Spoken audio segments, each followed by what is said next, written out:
안녕하십니까, 구독자 여러분. 오늘 들려드릴 이야기는 제가 68년을 살아오면서 겪은 가장 마음 아픈 일입니다. 며느리와의 관계에서 벌어진 일인데요. 아마 비슷한 고민을 하고 계신 분들이 많으실 겁니다. 끝까지 들어보시면 여러분께도 도움이 될 만한 이야기입니다. 제 이름은 노혜순입니다. 올해 68세고 남편과 함께 서울 변두리 작은 아파트에서 살고 있습니다. 평생을 식당에서 일하며 살아왔고, 이제는 남편 연금과 제가 하는 청소일로 소박하게 지내고 있습니다. 우리에게는 아들 혜준이가 하나 있는데 31살에 결혼을 했습니다. 아내는 김미소라는 29살 아가씨였어요. 처음 만났을 때 미소는 정말 예의 바른 아이였습니다. 인사도 깍듯하게 하고 말씨도 참 고왔어요. 첫인상이 참 좋았습니다. 어머님, 안녕하세요. 혜준이 오빠가 어머님 이야기를 많이 해주셨어요. 그래, 우리 혜준이가 뭐라고 하던? 어머님께서 평생 고생하시면서 가족을 위해 애쓰셨다고 정말 훌륭한 분이라고 했어요. 저도 어머님께 잘 배워서 좋은 며느리가 되고 싶습니다. 이런 말을 들으니 얼마나 기뻐하는지 모릅니다. 요즘 젊은 아가씨들은 대부분 시어머니를 부담스러워 한다고 하는데 이 아이는 정말 다르구나 싶었어요. 결혼 준비를 하면서도 미소는 항상 저희 의견을 먼저 물어봤습니다. 어머님, 예식장은 어디가 좋을까요? 어머님께서 좋아하실 만한 음식으로 준비하고 싶은데 뭘 좋아하세요? 이런 식으로 하나하나 챙겨가며 준비하는 모습을 보니 정말 기특했습니다. 그런데 결혼을 한 달 앞두고 혜준이가 조심스럽게 말을 꺼냈습니다.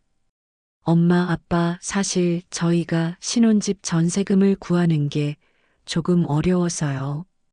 얼마나 필요한데? 2천만 원이에요. 제가 대출도 알아봤는데 금리가 너무 높아서 혹시 도와주실 수 있을까요? 2천만 원? 적지 않은 돈이었지만 아들 결혼인데 도와줘야겠다 싶었습니다. 저희에게는 오래 모아둔 적금이 있었거든요. 그래, 도와주자. 아들 결혼인데 당연히 도와줘야지. 미소가 그 말을 듣고 눈물을 글썽이며 말했습니다. 어머님, 정말 감사합니다. 이 은혜 절대 잊지 않을게요. 앞으로 정말 효도 잘 해드릴게요. 그런 말하지 마라. 너희가 행복하게 사는 게 제일이야. 결혼식도 무사히 마치고 신혼생활도 잘 시작하는 것 같았습니다. 처음 몇 달간은 정말 좋았어요. 미소가 자주 안부 전화를 주고 일주일에 한 번씩은 저희 집에 와서 청소도 해주고 반찬도 가져다 줬습니다. 어머님, 오늘 미역국 끓여왔어요. 어머님께서 좋아하실 것 같아서요. 고마워, 미소야. 언제 이런 걸 다 준비했니? 어머님 건강이 제일 중요하잖아요. 정말 착한 아이구나 싶었습니다. 그런데 결혼한 지 반년쯤 지나면서부터 작은 부탁들이 하나둘씩 생기기 시작했어요. 어머님, 부탁이 있는데요. 정말 미안한 말씀이에요. 어느 날 미소가 평소보다 조심스럽게 말을 꺼냈습니다. 왜 그래, 미소야? 무슨 일이야? 냉장고가 너무 작아서요. 혜준이 오빠 도시락도 싸야 하고 어머님께 드릴 반찬도 만들어야 하는데 공간이 부족해서요. 그럼 큰 걸로 바꿔야겠네. 얼마나 하니? 150만 원 정도 하는데 너무 부담스러우시면 괜찮아요. 150만 원? 작은 돈은 아니었지만 며느리가 저를 위해서 반찬을 만든다고 하는데 도와줘야겠다 싶었습니다. 그래, 사주자. 우리 며느리가 음식 만들려고 하는데 도와줘야지. 어머님, 정말 감사해요. 이 은혜 꼭 갚을게요. 냉장고를 사준 지 2달 후에는 또 다른 부탁이 있었습니다. 어머님, 혜준이 오빠가 요즘 허리를 많이 아파해요. 의자가 안 좋아서 그런 것 같아요. 그래, 그럼 좋은 의자를 사야겠네. 인체공학 의자가 좋다고 하는데 80만 원 정도 해요. 혜준이 오빠 건강을 위해서 이런 식으로 하나씩 부탁이 늘어났습니다. 에어컨, 청소기, 안마기, 매번 그럴듯한 이유가 있었어요. 어머님, 미세먼지가 심해서 공기청정기가 있으면 좋겠어요. 어머님, 혜준이 오빠가 스트레스를 많이 받아서 안마기가 있으면 해요. 처음에는 아들과 며느리를 위한 일이니까 하면서 기꺼이 도와줬습니다. 그런데 조금씩 이상한 점들이 보이기 시작했어요. 미소가 가져다 주는 반찬 용기들을 자세히 보니 마트에서 파는 용기와 똑같더라고요. 한 번은 궁금해서 물어봤습니다. 미소야, 이 미역국 정말 맛있다. 어떻게 만드는 거니? 그런데 미소가 잠깐 당황하는 표정을 짓더라고요. 그냥, 그냥 인터넷 레시피 보고 만든 거예요. 그 레시피 나도 보고 싶은데 알려줄 수 있어? 지금은 기억이 잘 안 나요. 뭔가 이상했지만 그때는 대수롭지 않게 넘어갔습니다. 그런데 더 이상한 일이 있었어요. 제가 감기에 걸려서 며칠 동안 좀 아팠을 때였거든요. 평소 같으면 미소가 챙겨줄 법한데 그때는 연락이 없더라고요. 나중에 물어보니 바빠서 미처 몰랐어요 라고 하더군요. 그런데 그 같은 날 미소가 친구들과 영화를 보러 갔다는 걸 우연히 알게 됐습니다. 혜준이가 무심코 말한 거였어요. 미소가 어제 친구들이랑 영화 보러 갔는데 그 순간 좀 서운했습니다. 아픈 시어머니보다 친구들과의 약속이 더 중요했나 싶어서요. 그리고 명절 때도 조금 이상했어요. 차례 준비를 함께 하자고 했더니 이런 말을 하더라고요. 어머님, 요즘은 젊은 사람들이 명절 음식을 잘 못 만들어요. 어머님께서 하시는 게 더 맛있을 것 같아요. 처음에는 겸손한 말인 줄 알았는데 결국 제가 다 준비하게 됐어요. 미소는 그냥 와서 먹기만 하더라고요. 이런 일들이 하나둘씩 쌓이면서 조금씩 의문이 들기 시작했습니다. 정말 나를 위해서 하는 일일까? 나를 진심으로 생각하는 걸까? 하지만 아직까지는 확신이 서지 않았어요. 혹시 내가 너무 예민하게 생각하는 건 아닐까 하는 마음도 있었고요. 그러던 어느 날 정말 충격적인 일이 벌어졌습니다. 미소와 친구가 우리 집 근처 카페에서 이야기하는 걸 우연히 듣게 된 거예요. 저는 화장실에 갔다가 나오는 길이었는데 익숙한 목소리가 들렸습니다. 언니, 시어머니가 또 뭐 사줬어? 응, 이번엔 안마기. 80만 원짜리로. 와, 진짜 잘해주시네. 뭐 혜준이 오빠라고 하면 웬만한 건 다 사줘. 쉬운 일이야. 그 말을 듣는 순간 가슴이 철렁했습니다. 쉬운 일이라니? 그런데 언니는 정말 시어머니 좋아해? 그냥 그렇지 뭐. 나쁘지는 않은데 가끔 너무 간섭하려고 할 때가 있어. 그래도 돈은 잘 주시잖아. 그러게 말이야. 그게 제일 좋은 점이지. 그 대화를 듣고 나서 집에 돌아와서 한참을 생각했습니다. 내가 며느리에게는 그냥 돈을 주는 사람일까? 진심으로 가족이라고 생각하지 않는 걸까? 마음이 무너지는 것 같았습니다. 그날 밤 남편에게 이 이야기를 했더니 남편도 비슷한 느낌을 받았다고 하더라고요. 여보, 나도 요즘 좀 이상하다 싶었어. 뭔가 진심이 느껴지지 않더라고. 그럼 어떻게 하지? 조금 더 지켜보자. 확실하게 알아봐야 해. 그 이후로 저는 미소의 행동을 좀 더 자세히 관찰하기 시작했습니다.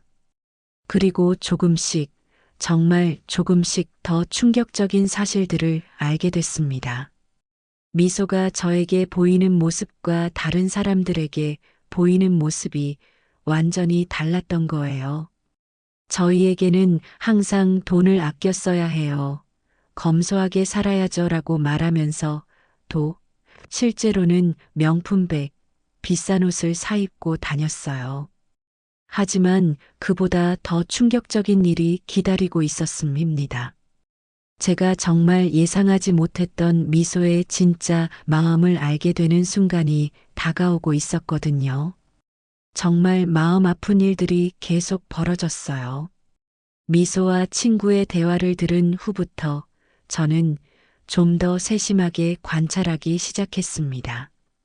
그러면서 조금씩 이상한 점들을 더 많이 발견하게 됐어요.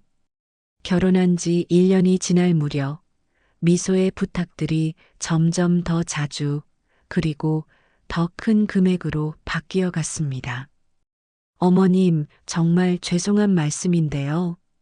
어느 날 미소가 또 조심스럽게 말을 꺼냈습니다. 왜 그래, 미소야? 혜준이 오빠 차가 너무 오래돼서 자꾸 고장이 나요. 수리비만 해도 벌써 100만 원 넘게 들었어요. 그래, 그럼 어떡하지?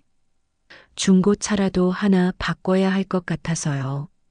1,000만 원 정도면 괜찮은 걸로 살 수 있을 것 같은데. 1,000만 원? 이번에는 정말 큰 금액이었습니다. 어머님께서 부담스러우시면 괜찮아요. 저희가 어떻게든 방법을 찾아볼게요. 그러면서 미소 씨가 걱정스러운 표정을 지었어요. 그런데 혜준이 오빠가 요즘 회사 일 때문에 스트레스를 많이 받고 있거든요. 차까지 말썽이면 결국 저희는 또 도와주기로 했습니다.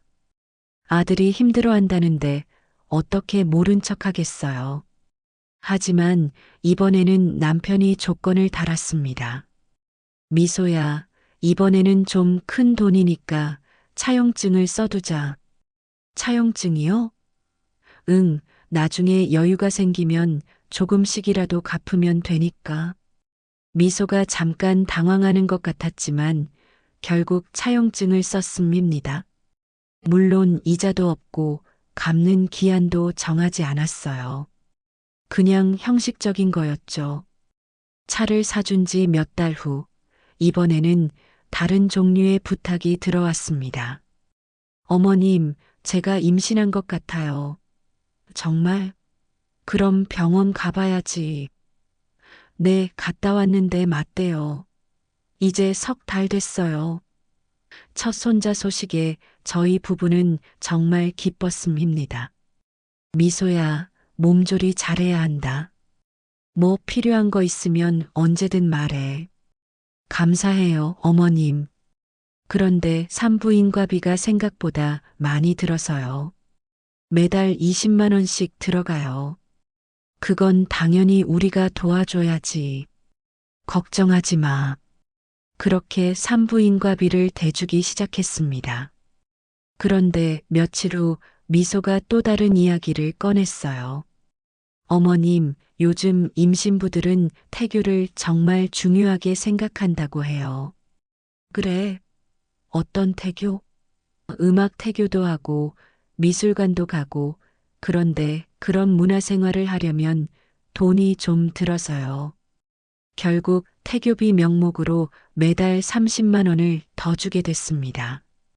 그런데 이상한 건 미소가 태교를 한다고 하면서도 실제로 어떤 활동을 하는지는 구체적으로 말해주지 않더라고요. 오늘은 뭐 했어? 음악 들었어요. 어떤 음악? 클래식이요. 항상 이런 식으로 대답이 애매했습니다. 임신 중기쯤 되었을 때 더 큰 문제가 생겼습니다. 어머님, 지금 살고 있는 집이 너무 작아서요. 아기가 태어나면 정말 비좁을 것 같아요. 그럼 어떡하지? 좀 더 넓은 곳으로 이사를 해야 할 것 같은데 전세금을 올려야 해서요. 500만 원 정도 더 필요해요. 500만 원? 또 큰 돈이었습니다. 미소야, 우리도 돈이 무한정 있는 게 아니야. 이번에는 좀 어렵겠다. 그러자 미소가 울음을 터뜨렸습니다. 어머님, 정말 죄송해요. 하지만 아기를 위해서는 어쩔 수 없어요. 좁은 곳에서는 아기 키우기가 정말 힘들다고 하더라고요.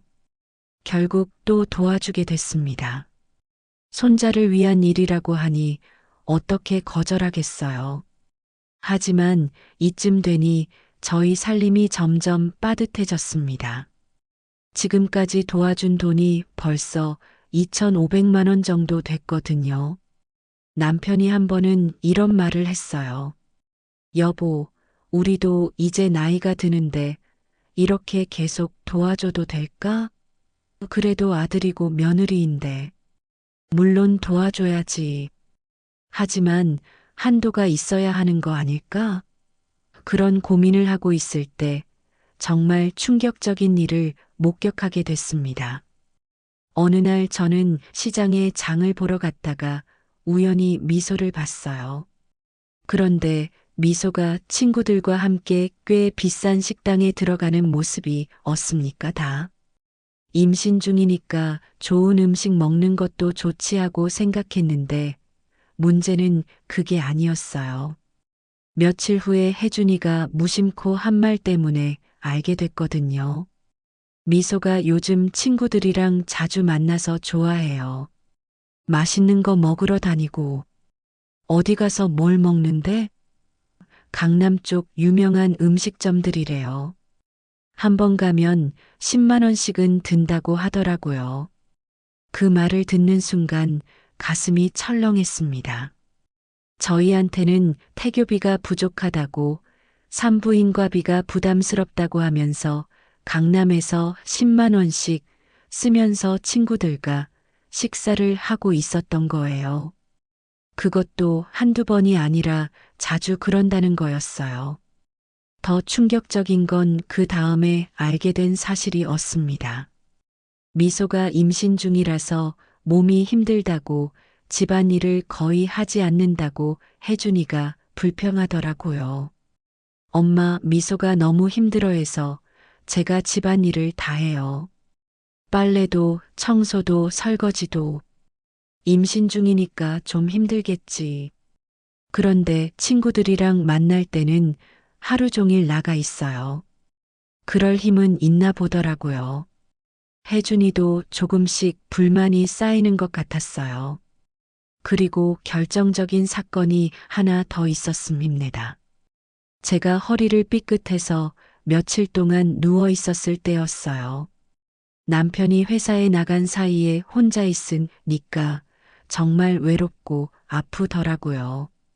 미소에게 전화를 했습니다. 미소야, 엄마가 허리를 다쳐서 좀 힘들어. 시간 되면 잠깐 와줄 수 있을까? 어머님, 어떻게 다치셨어요? 많이 아프세요? 응, 좀 아파. 혼자 있으니까 더 그런 것 같고. 아이고, 걱정돼요. 그런데 오늘은 정말 중요한 산부인과 검진이 있어서요. 내일 갈게요. 그런데 그날 오후에 동네 이웃분한테서 전화가 왔어요. 애순 씨, 며느리가 친구들이랑 커피숍에서 재미있게 얘기하던데? 네. 뭐라고요? 아까 길 지나가다가 봤거든. 임신부 카페에서 친구들이랑 케이크 먹으면서 웃고 있더라고. 오늘 병원 간다고 하지 않았어? 그 순간 정말 서운했습니다. 아픈 시어머니보다 친구들과의 만남이 더 중요했나 보더라고요. 다음날 미소가 왔을 때 은근슬쩍 물어봤어요. 어제 병원에서 뭐라고 하던? 별 이상 없대요. 건강하다고 해요. 검진 시간이 오래 걸렸지? 네, 좀 오래 걸렸어요. 거짓말을 하고 있다는 걸 알 수 있었지만 직접 따지지는 않았어요. 너무 마음이 상해서 이런 일들이 계속 쌓이면서 저는 점점 확신을 갖게 됐습니다. 이 아이가 나를 진심으로 생각하지 않는구나. 그냥 도움을 받을 수 있는 사람 정도로만 생각하는 거구나. 남편과 이런 이야기를 나눴어요. 여보, 우리가 너무 쉽게 도와주는 건 아닐까? 그런 것 같아. 고마워하는 마음도 예전만 못한 것 같고, 앞으로는 조금 신중하게 생각해 보자. 그래야겠어. 무조건 다 들어줄 수는 없지. 그런데 진짜 충격적인 일은 아기가 태어난 후에 벌어졌습니다. 손자가 태어나고 나서 저희는 정말 기뻤어요. 첫 손자니까 얼마나 예쁜지 몰라요. 산후조리원비, 아기용품비, 베이비시터비, 또 여러 가지 비용들이 계속 들어갔습니다. 어머님, 산후조리원이 한 달에 300만 원이에요. 어머님, 유모차랑 카시트 좋은 걸로 사야 해서 200만 원 정도 필요해요. 어머님, 베이비시터를 쓰려면 한 달에 150만 원 정도예요. 이런 식으로 계속해서 돈이 나가더라고요. 그런데 어느 날 정말 어이없는 일이 있었습니다. 미소가 갑자기 이런 말을 하더라고요. 어머님, 저희 친정에서도 손자를 보고 싶어 해서요. 한 달에 한두 번은 친정에 가야 할 것 같아요. 그럼 가야지. 당연한 일이야. 그런데 기저귀랑 분유 이런 걸 가져가려면 돈이 좀 들어서요. 한 달에 50만 원 정도면 될 것 같아요. 친정 갈 때 가져갈 용품비를 저희가 대라는 거였어요. 친정에서는 도움을 받지 못하나 싶어서 물어봤더니 저희 부모님도 형편이 그렇게 넉넉하지 않으세요. 라고 하더라고요. 그런데 얼마 후에 우연히 알게 된 사실이 있었어요. 미소 친정 어머니가 저희 동네 미용실에 오신 적이 있었는데 미용사가 나중에 저에게 이런 말을 하더라고요. 미소 어머니가 오셔서 그러시더라고요. 사위가 대기업 다니고 시댁에서 워낙 잘해줘서 경제적으로는 걱정 없다고. 그 말을 듣고 정말 어이가 없었어요. 저희가 도와주는 걸 당연하게 여기고 있었던 거예요. 그리고 더 충격적인 사실을 알게 됐습니다. 미소가 친구들한테 이런 말을 하고 다닌다는 걸 알게 된 거예요. 시어머니가 정말 잘해줘서 좋아.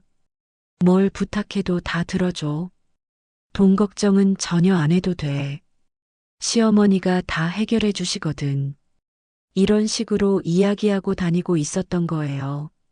그 순간 정말 마음이 무너졌습니다. 내가 이 아이에게는 그냥 ATM 기구나. 정말 가족이라고 생각하지 않는구나.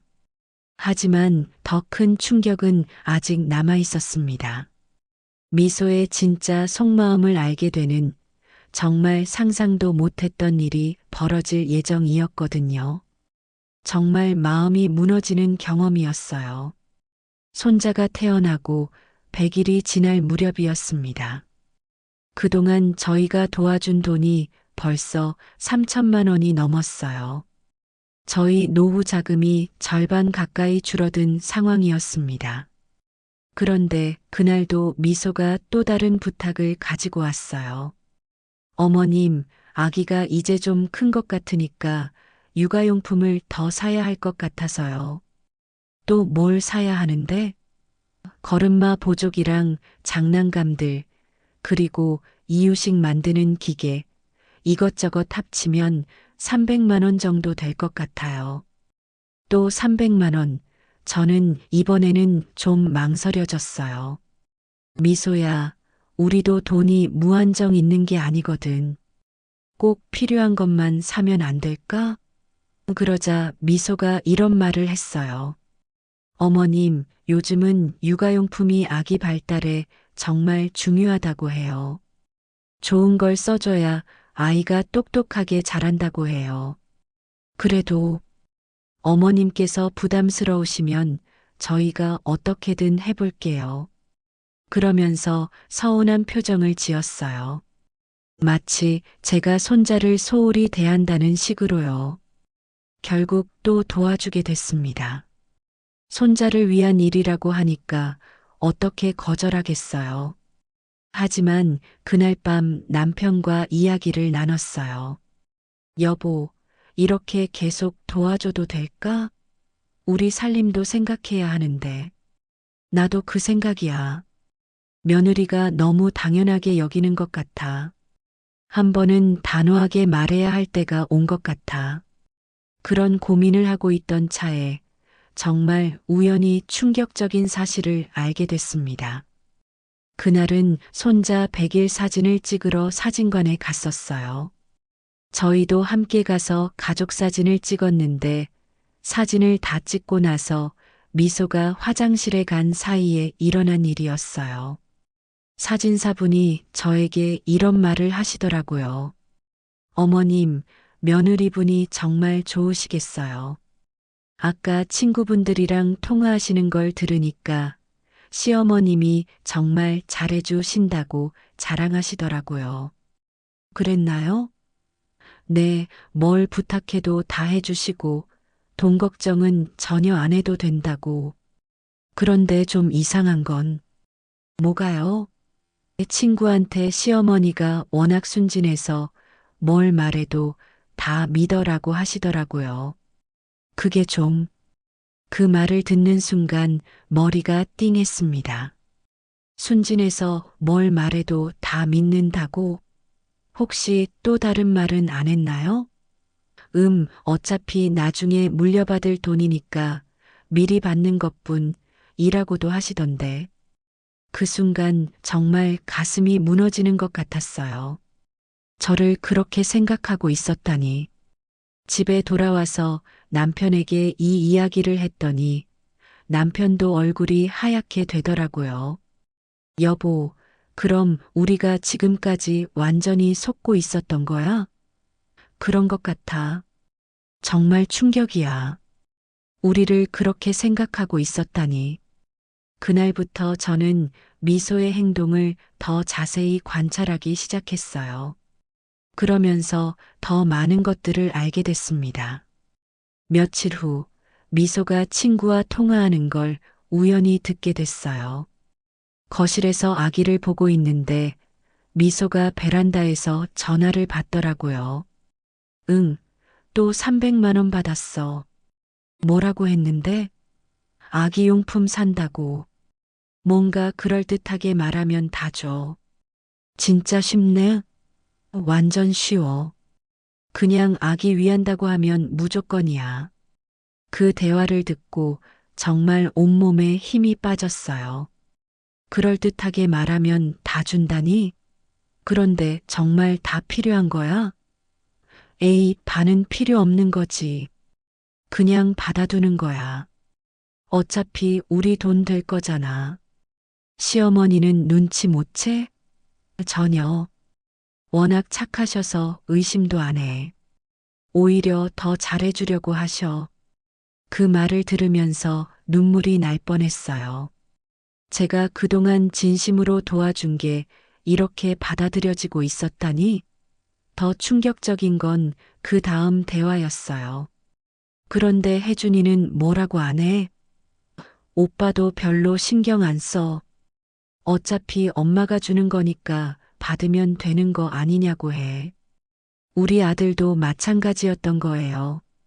저를 그냥 돈을 주는 사람 정도로만 생각하고 있었던 거죠. 그래도 너무 많이 받으면 나중에 문제되지 않을까? 괜찮아. 지금까지 얼마나 받았는데.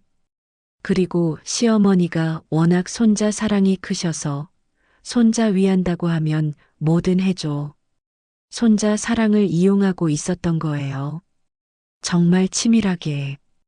그날 밤 잠을 한숨도 못 잤습니다. 그동안의 일들이 모두 새롭게 보이더라고요. 진심으로 좋은 며느리라고 생각했는데 사실은 저를 이용하고 있었던 거였어요. 다음 날 남편과 심각하게 이야기했습니다. 여보, 우리 이제 어떻게 하지? 당장 따지고 들어갈 수는 없고 일단 더 지켜보자. 하지만 이 상황을 계속 둘 수는 없어. 그럼 앞으로는 부탁을 들어주지 말자. 그래야겠어. 더 이상 당할 수는 없지. 그런데 며칠 후 정말 황당한 일이 벌어졌어요. 미소가 갑자기 찾아와서 이런 말을 하더라고요. 어머님, 혜준이 오빠가 승진할 것 같아요. 정말? 그럼 좋겠네. 네, 그런데 승진하면 더 좋은 차를 타야 한다고 해요. 회사에서도 그렇고 거래처 미팅도 많아진다고. 또 차 이야기였어요. 지금 차는 어떻게 했어? 중고차라서 좀 창피하다고 새 차로 바꾸고 싶어 해요. 새 차면 얼마나 해? 2천만 원 정도면 괜찮은 걸로 살 수 있을 것 같은데. 2천만 원? 이번에는 정말 큰 금액이었어요. 미소야, 이번에는 정말 어려울 것 같다. 그러자 미소가 이런 말을 했어요. 어머님, 혜준이 오빠가 승진하면 월급이 많이 올라요. 그러면 어머님께도 더 잘해드릴 수 있고, 그래도 2천만 원은 너무 큰 돈이야. 그럼 1천만 원만이라도 도와주실 수 없을까요? 나머지는 저희가 어떻게든 해볼게요. 계속 조르더라고요. 그런데 이번에는 제가 단호하게 말했습니다. 미소야, 미안하지만 이번에는 정말 어려워. 그러자 미소의 표정이 확 바뀌었어요. 어머님, 그러시면 혜준이 오빠가 정말 실망할 거예요.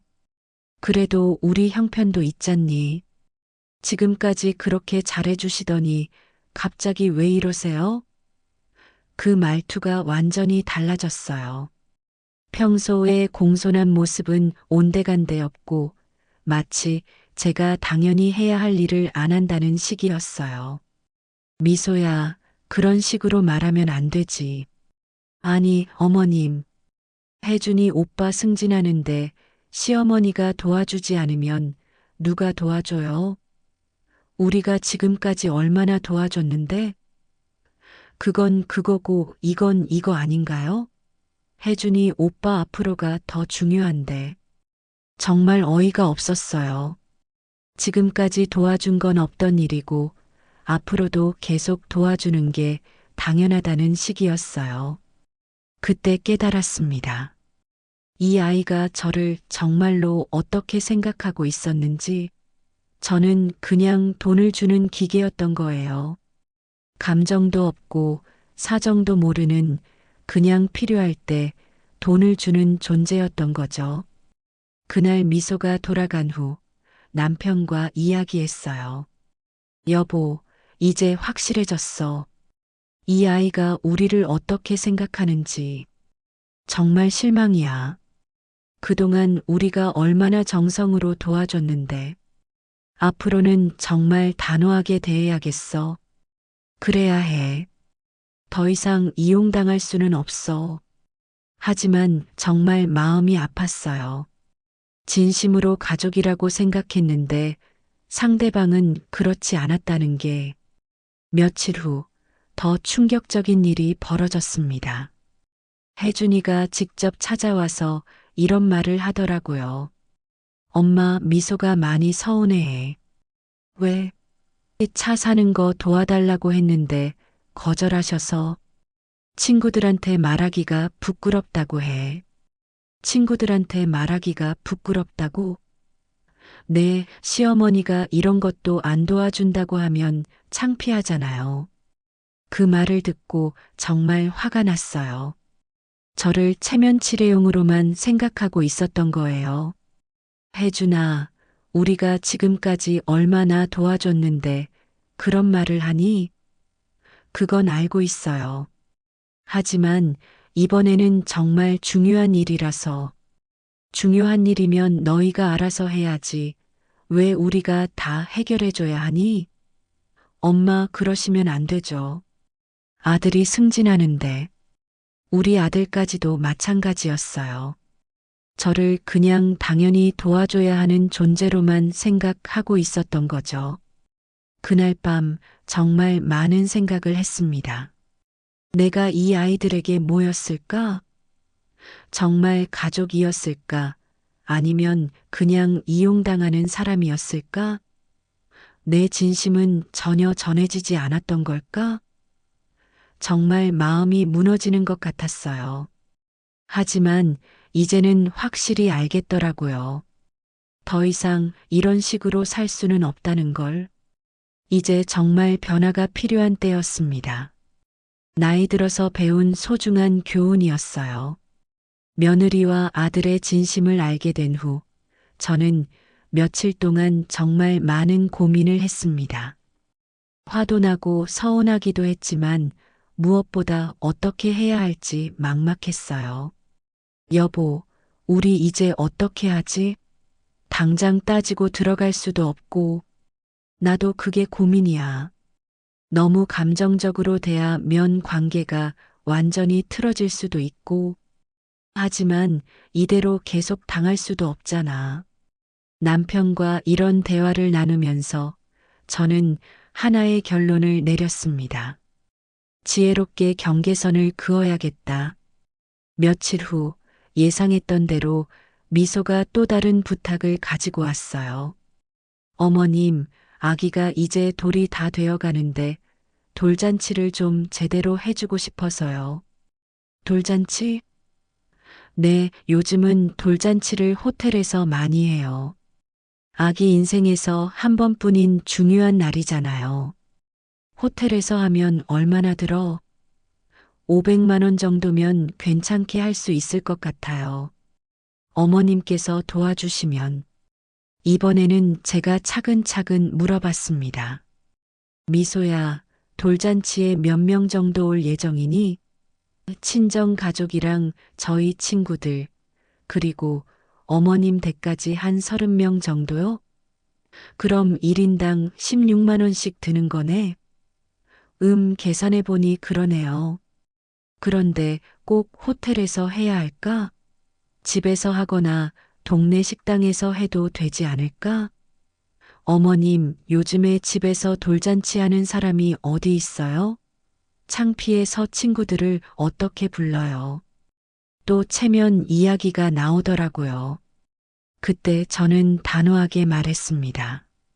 미소야, 돌잔치는 아기를 축하하는 자리지 남들에게 보여주려고 하는 게 아니야. 우리 형편에 맞게 하자.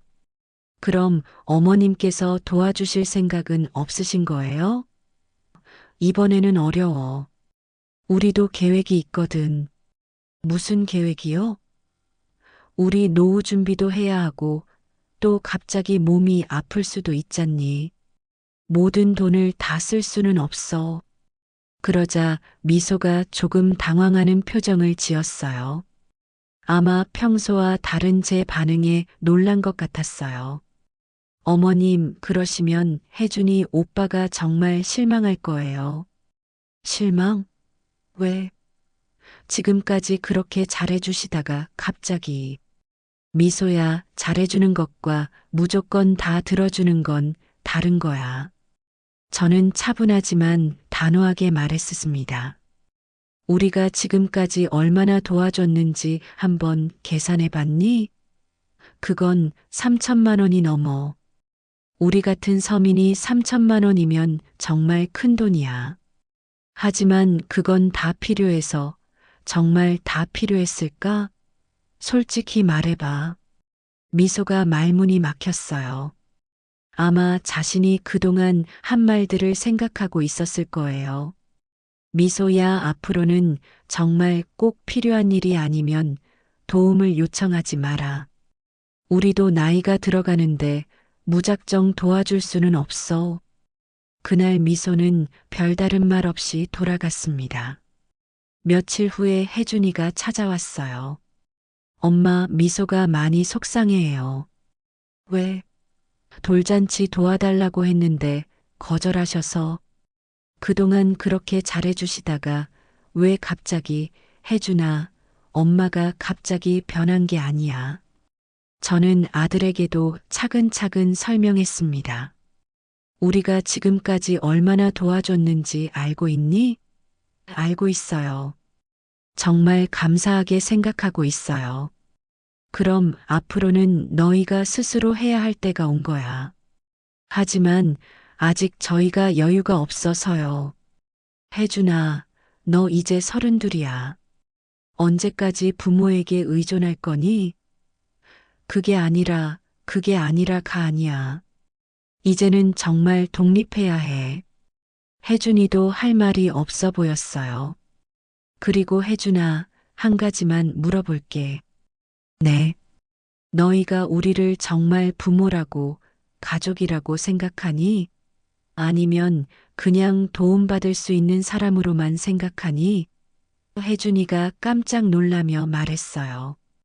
엄마, 무슨 소리예요? 당연히 부모님이시죠.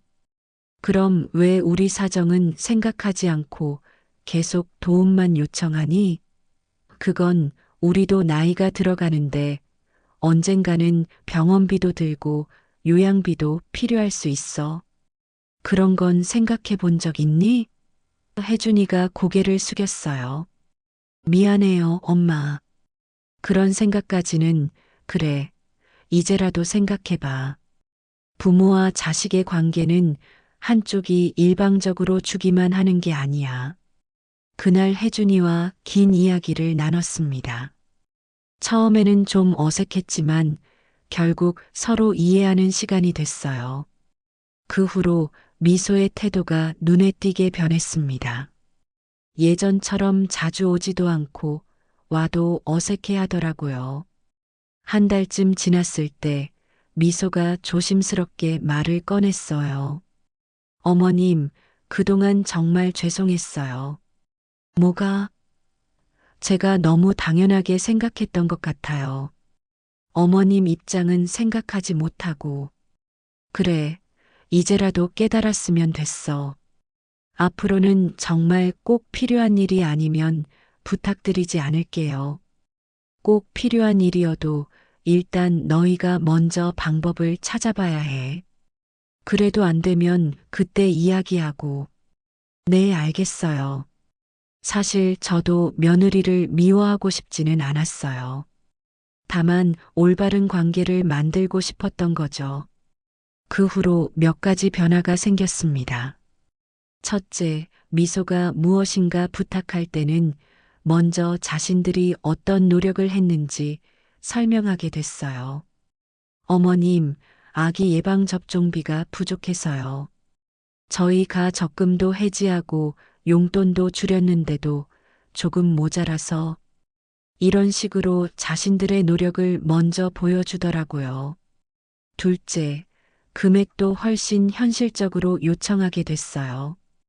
50만 원만 빌려주실 수 있을까요? 다음 달에 꼭 갚을게요. 이렇게 구체적인 계획을 세워서 말하더라고요.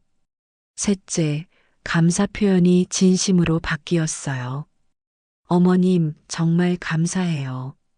어머님 덕분에 해결됐어요.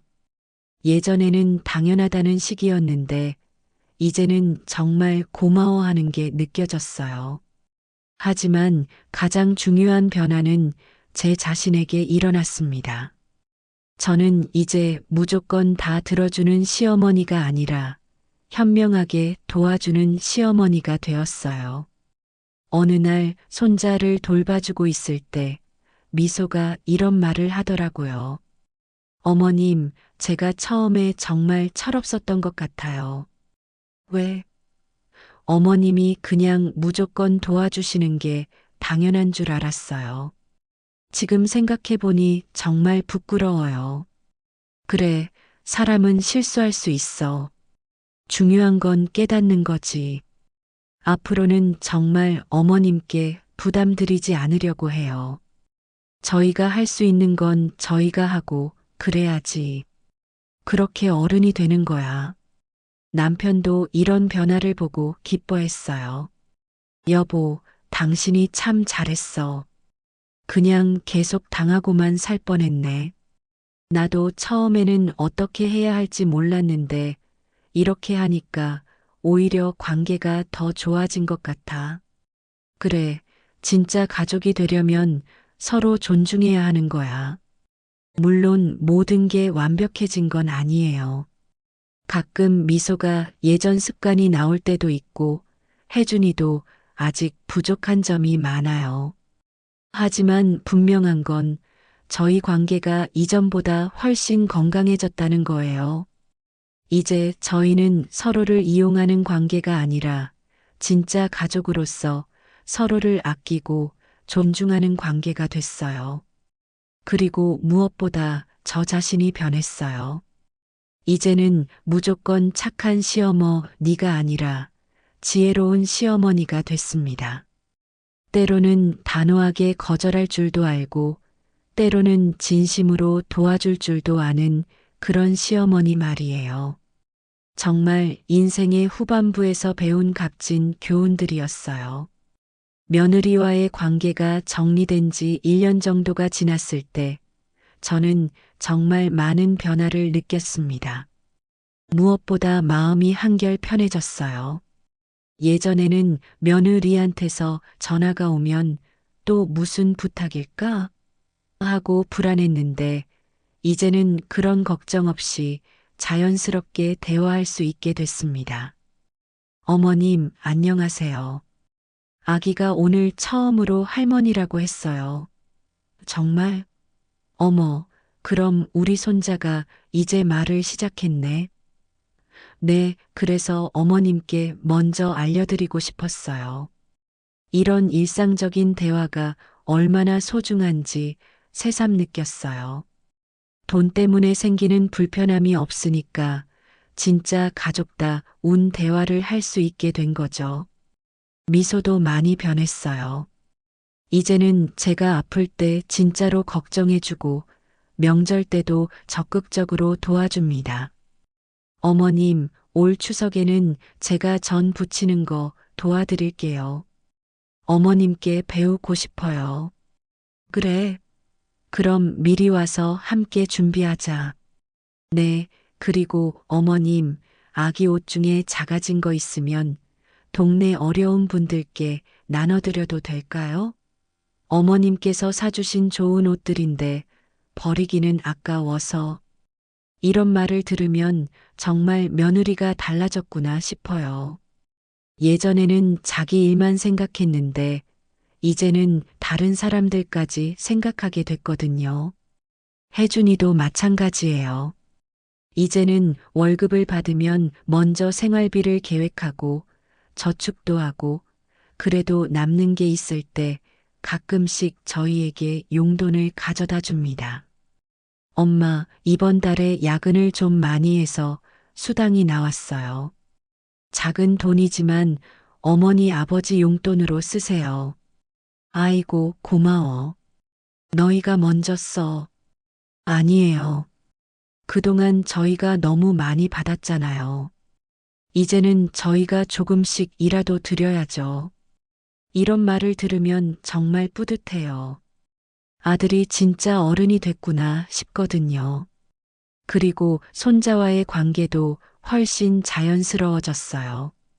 예전에는 손자를 위한다는 명목으로 이런저런 부탁들이 많았는데, 이제는 그런 것 없이 순수하게 손자를 사랑할 수 있게 됐습니다. 할머니, 나 할머니가 제일 좋아. 이런 말을 들으면 세상을 다 가진 기분이에요. 돈으로 사는 사랑이 아니라 진짜 사랑을 받고 있다는 게 느껴지거든요. 남편도 이런 변화를 보고 정말 기뻐해요. 여보, 당신이 정말 잘했어. 그때 단호하게 대처하지 않았다면 지금까지도 계속 당하고 있었을 거야. 나도 그때는 어떻게 해야 할지 몰라서 힘들었는데 지금 생각해 보니 꼭 필요한 과정이었던 것 같아. 그래, 진짜 가족이 되려면 서로 솔직해야 하는 거야. 하지만 이런 변화보다 더 중요한 건 제 자신이 변한 거예요. 이제 저는 누군가에게 무조건 맞춰주는 사람이 아니라 제 생각과 의견을 당당히 말할 수 있는 사람이 됐습니다. 동네 할머니들과 이야기할 때도 그래요. 애순 씨, 우리 며느리가 또 이것저것 사달라고 해서 참 고민이에요. 그럼 한 번은 단호하게 말해보세요. 무조건 다 들어주면 며느리한테도 안 좋아요. 그래도 며느리 비위를 맞춰줘야 하지 않을까요? 비위 맞춰주는 것과 무작정 들어주는 건 달라요. 선을 그어줘야 며느리도 철이 들어요. 이런 조언을 해주면 다른 할머니들도 그럴까? 하고 고민하기 시작해요. 그리고 가장 큰 변화는 저 자신을 위한 시간을 갖게 된 거예요. 예전에는 며느리 눈치, 아들 눈치만 보면서 살았는데, 이제는 제가 하고 싶은 일들을 하게 됐어요.